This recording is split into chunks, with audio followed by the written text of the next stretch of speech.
தலைக்கவசம் அணியாமல் பயணிப்பவர்கள் மீது நடவடிக்கை எடுக்கும் விதிமுறைகளை முறைப்படுத்தி அமல்படுத்த வேண்டும் என பொதுமக்கள் கோரிக்கை விடுத்துள்ளனர்.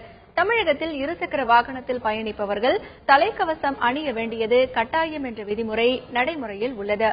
இதன்படி தலைக்கவசம் அணியாமல் பயணிப்பவர்களை பிடிக்கும் போக்குவரத்து காவல்துறையினர் அசல் சான்றுகளை கட்டாயம் காண்பித்தே ஆக வேண்டும். கையூட்டு பெறுவது, பெண்களுக்கு பாரபட்சம் காட்டுவது உள்ளிட்ட கெடுபிடிகளை கையாள்வதாக பொதுமக்கள் புகார் தெரிவிக்கின்றனர்.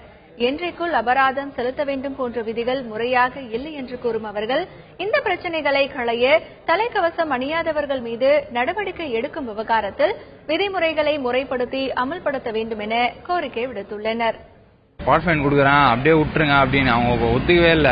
நான் கேஸ் தான் போடுவேன்னு சொல்லி பிடிச்சி, அப்போ ஒரிஜினல் இல்லை, நான் வீட்டுக்கு போயிட்டு பஸ் பிடிச்சி சாரோட்டை பிடிச்சி பேத்துன்னு வந்தா இப்போ தர மாட்டாங்க, ஒரு வாரம் கழிச்சு வாங்கன்றாங்க. சரி, ஒரு வாரம் கழிச்சு போனா அப்போ இப்பெல்லாம் முடியாது, டெய்லி வந்து பாருங்க, எங்களுக்கு தோணும் போது கொடுப்பான்ற மாதிரி சொன்னாங்க. நானும் டெய்லி காலேஜ் முடிச்சு அங்கே போய் நின்னா இந்த வாரம் சொல்லி இப்போ ஒரு மாசம் கழிச்சு என்னை கூப்பிட்டுக்கிறாங்க. அதுவும் இல்லாம அங்க போனா அவங்களுக்கு ஒரு 100 ரூபாய், அப்புறம் பாக்குற ஒருத்தர் 100 ரூபான்னு குடுத்து இந்த மாதிரி வந்து நிக்கிறான். சென்னைக்கு வரும்போது இந்த மாதிரி ஹெல்மெட் இல்லாம மாட்டிக்கிட்டேன்.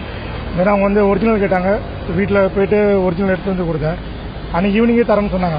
சரி, ஓகே, தரேன்னு சொன்னதுக்கு அப்புறம் பாத்தீங்கன்னா கொடுத்ததுக்கு அப்புறம் இல்ல அடுத்த நாள் வாங்கினாங்க. அடுத்த நாள் போனேன், இல்ல மொபைல் கோட்டிங் கிடையாது, நீங்க வந்து 2 வீக்ஸ் கழிச்சு கால் பண்ணுங்க அப்படின்னாங்க.